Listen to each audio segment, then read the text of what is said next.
This is everything I know about macroalgae tanks and about seahorse tanks. Macroalgae is inexpensive and it needs nitrates and maybe phosphates. No, it needs phosphates. Definitely phosphates. And seahorses, there's dwarf seahorses and big seahorses, and they like cooler temperatures maybe and bigger tanks. Every journey's gotta start somewhere, right?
I almost didn't want to share this with you. No, I take that back. I, for sure, didn't want to share with you what I did for a few reasons. But then I realized, you know something? Being honest in this hobby is really important. And even though I know I'm going to get negative feedback when I tell you the story of what I did, and not only that, but admitting that this is my fault means that I will likely have to purchase the replacement. I could have lied and said there was damage in shipping, but the reality is I made the mistake, so I have to fix it. I just think that's important to share. So here's what I did. The big box was here. You just saw everything, right? You saw I broke everything down. And then before my wife came home, I was like, you know what? I can move this myself. So what I did, I came up here, I grabbed this bad boy, I set it up right over here, and then I made the first mistake. I was like, oh, I've cut up all the cardboard and all the styrofoam, but there is still the cardboard and styrofoam underneath the tank.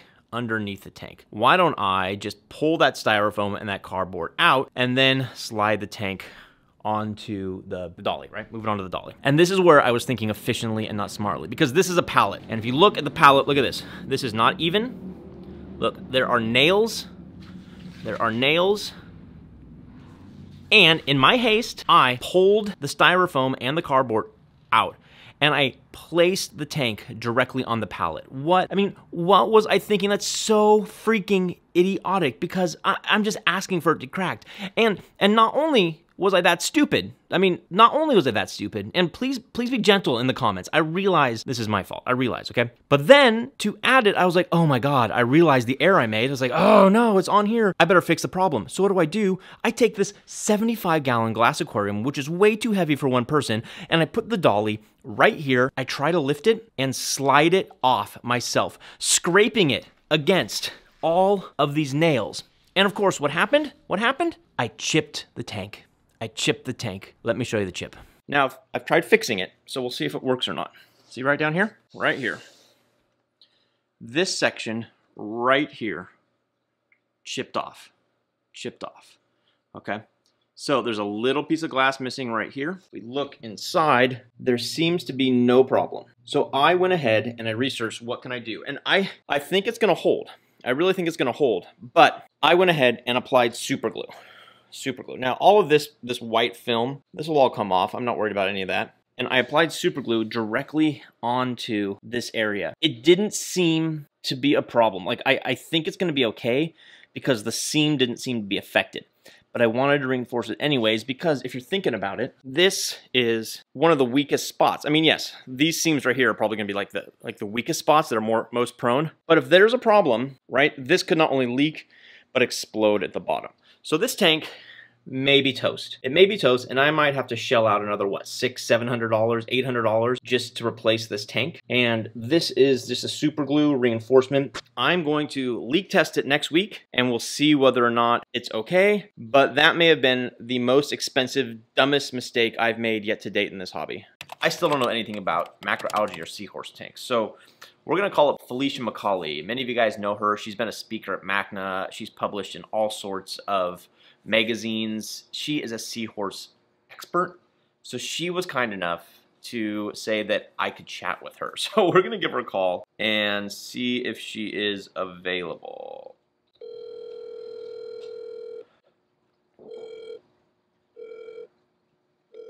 She also works for Marine Depot, so she's probably working right now.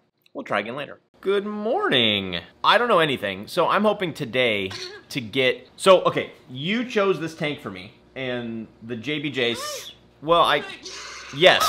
What do you got? I got a JBJ 65 gallon. Oh, okay. The goal is do a macroalgae to start with, learn that, get it stable, put in there what I need to, and then when it's ready, add the seahorses. Now, I know, like, I've watched some of your videos, I've read some of your articles, I know there's so many different types, so I'd like to know, like, what do I need to do to get the tank ready? Thinking specifically of, like, Matthew, you should be getting these kind of seahorses because you're gonna have the most success. Erectus, 100%, there's, like, no question. You start out small, like, thumb size, maybe my thumb size, which is pretty small. Okay.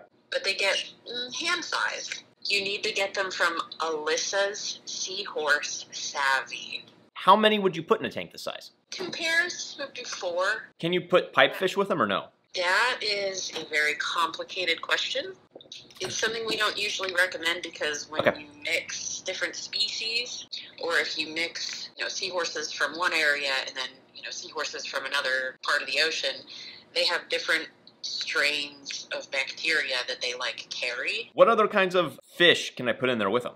Yeah, there are a lot of little fish that you can put in with seahorses that people don't realize. Like, when your seahorses are babies, like real little, and they haven't really learned to eat yet, you really shouldn't put anything in with them. Okay. But once you are feeling more comfortable, you see your seahorses are growing, they're fat, and they're eating really well several times a day. Because when they're babies, when they're really little, you got to feed them like 3 or 4 times a day, ideally. Okay. Gobies, like real small, trimma, eviota, citron, clown gobies, that kind of stuff. Little shrimp gobies, like the amblyeleotris, yasha, stuff like that. Any fish that you want to put with them has to be like completely docile, completely peaceful. Substrate, rock, chiller, UV sterilizer. What sort of gear do I need to get? Okay, so for substrate, I recommend either bare bottom, which most people don't want to do, or like real fine sand. And the fine sand is better for 2 reasons. If you get really chunky, rocky sand, the seahorse is going to go to the floor and they're going to suck up a piece of mysis, and they might get a big, chunky, sharp rock stuck in their snout. It happens all the time. They get cut inside and then they get an infection. So really fine. So sugar fine, right? Sugar fine. Fine sand. So it doesn't cut up their snout. Like 12, every time you feed, pretty much, you got to siphon the poop out first. Chunkier, but I just don't like to. Oh shoot. Sorry about that. I lost ya. No, my alarm went off on my phone, and so I clicked the stop button, but I actually clicked the disconnect button instead. So sorry. Any special scaping techniques I need to do for them, or? They like anything they can hold their tail onto is best. They love branchy stuff. Bristleworms can be a problem with seahorses, so we try to limit them. Swimming areas. So should I scape it kind of minimally? I mean, so they don't swim a whole lot. Okay. But when they're doing the whole courtship thing, you want to have a space in the tank where it's kind of like a column. Have a column of water in the tank where there's, gentle flow, not like in your face flow. Okay. And where they can rise from the bottom to the very top. Because Okay. when they do their courtship, they do need a little bit of space for that. Temperatures, what do I need to keep it at? No higher than 74. 74 is the max. Okay, and what's an ideal temperature? You know, between 72 and 74. Are there any, I've never done a chiller, so I need to get one. Any brands you recommend? I like JBJ. I mean, for what we're doing, just a hobby grade thing, and we're only chilling at a few degrees, JBJ is more than acceptable. What other special gear? You said UV sterilizer I should pick up? Yes. I currently run one on my quarantine tank, but I know I have it set for like ick and stuff, so I don't know flow-wise for seahorses. Yeah, you'd want to do pretty much the same thing for them because, like, frankly, we're not going to care about plankton in the seahorse tank because they're eating frozen mysis. Okay. And your macroalgae doesn't care about plankton, so whatever. You know, what we care about is controlling the bacteria. So you said frozen mysis. When they're really small, do they need smaller food? Frozen mysis is fine. Okay, frozen mysis works fine. Just any sort of, like, I use Fritz Blue Box. That's fine for salt, I'm guessing. Oh, yeah, they don't care. Yeah, okay. I use tap water and instant ocean. Do you really? That's hilarious. Filtration. A couple filter socks. Anything else other than the UV sterilizer and the filter socks? Add some ceramic media or no? Or the mechanical is important for the seahorses because, oh my God, they poop. The poop and the food, it just gets to be so much. And since you're feeding mysis, which is super oily, super full of protein, you're going to want a good protein skimmer.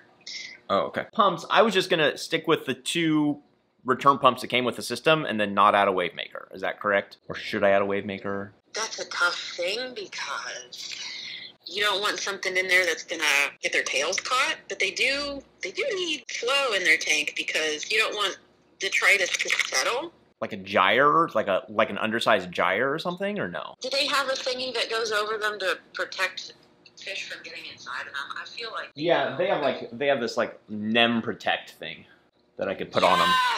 Like a net that goes around it. Yeah. I thought I'd seen that, like MaxSpec has them. I just bought it actually.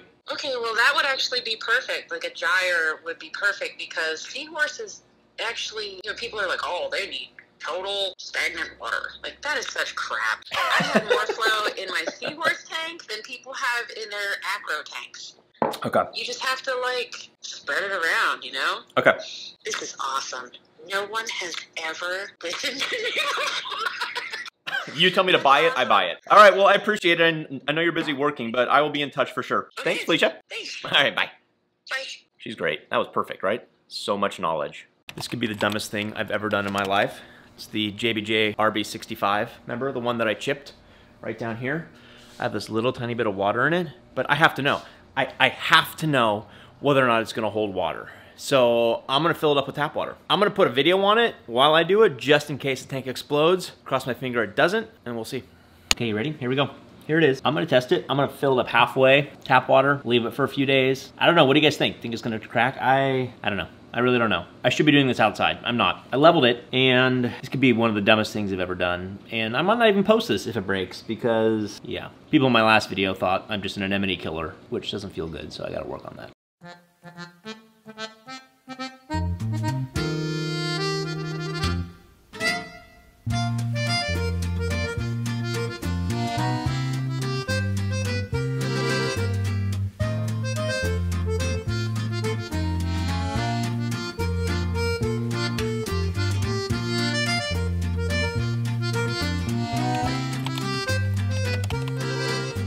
Hello, I'm calling Tyler from Inland Reef. Has this amazing apartment with this gorgeous macroalgae tank. No, he has a reef tank as well, but his macroalgae tank is gorgeous. So since we talked with Felicia yesterday and got the skinny about what we need to buy and what we need to do for seahorses, we're gonna talk to Tyler today because we want to get a macroalgae tank set up and going first and to let that stabilize before we add the seahorse, because the seahorses will really like to wrap their tails around some of the macroalgae. So let's give him a call. He said he's free.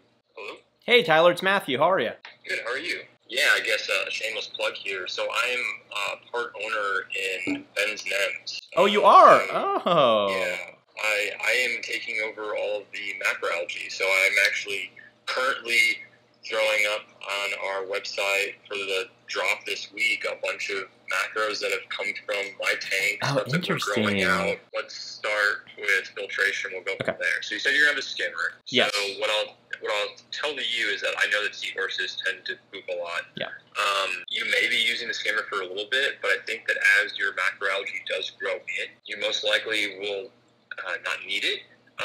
If you're going to be siphoning out the waste, constantly, or doing your weekly water changes, because what's going to happen is that waste is going to break down and create, of course, at the start as ammonia and then nitrate or nitrates, which are then actually taken up by the macros. What sort of nutrients are really important, and anything I should be shooting for, any sort of additives I need to be adding? What I do on my tanks is that I'm dosing Brightwell's nitrate and phosphate, and then I'm also dosing their Chaeto Grow, which is a fertilizer that contains certain elements like potassium and iron and copper in low amounts. But what that does is that helps with coloration. Your Chaeto Grow is more of your coloration.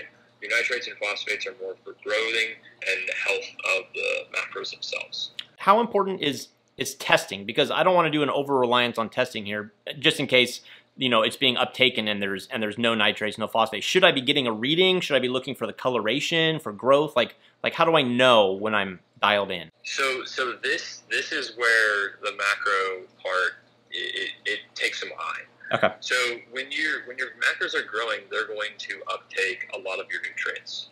You're gonna have, most of my tanks sit fairly close to zero. For me, I look at growth as it's growing, is it getting larger? Do I see it when a macro is dying or not looking good, you'll see it starts to kind of fade or get whitish from the tips.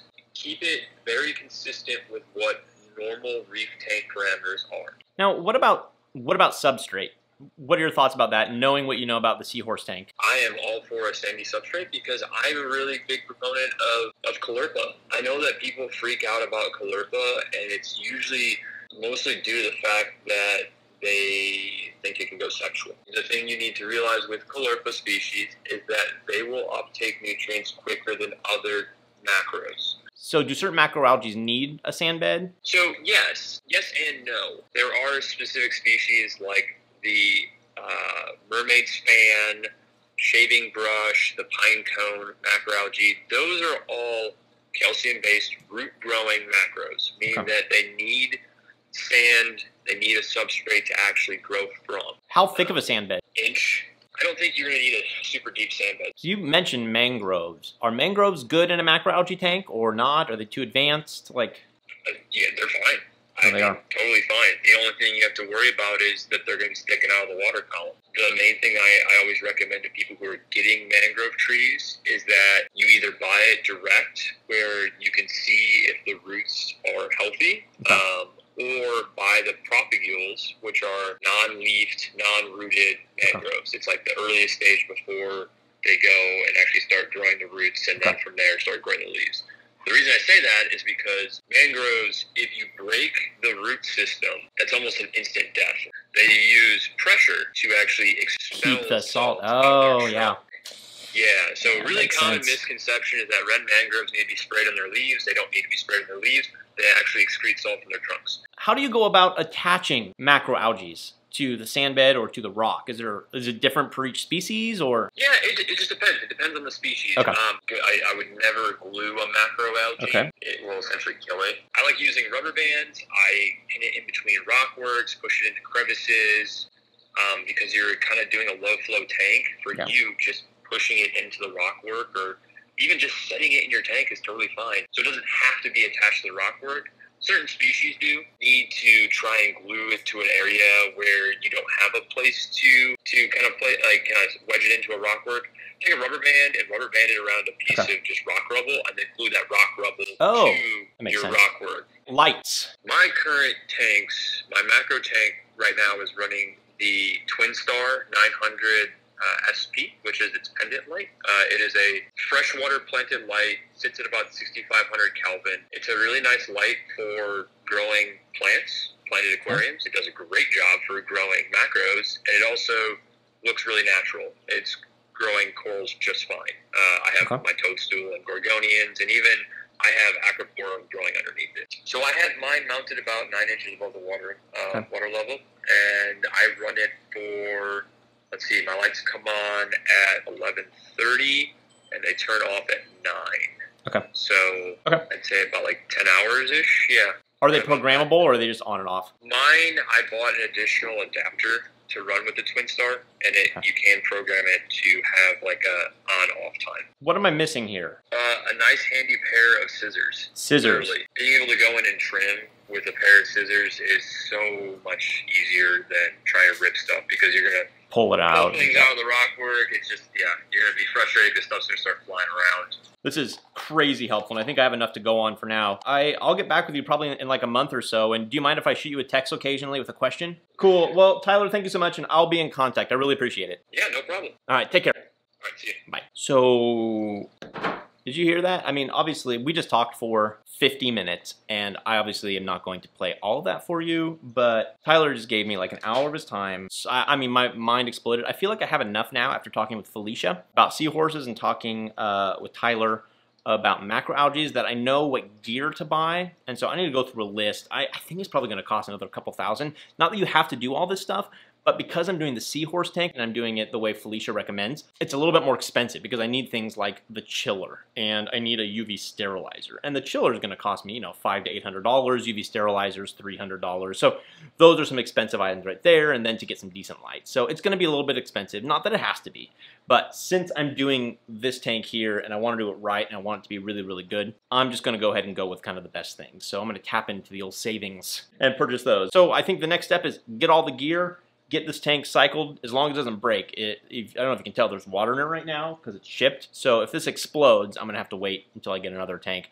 But if it doesn't explode, then we're just going to go ahead and do this, get it scaped, get it cycled, and then we're going to start with adding some macroalgae, mastering the macroalgae, and then I'm hoping maybe 3 to 4 months after starting the macroalgae, the tank might be ready for some seahorses. I'm not going to rush the seahorses. I want to really feel like I have a decent grasp of the macroalgae before I jump into the seahorses. All right?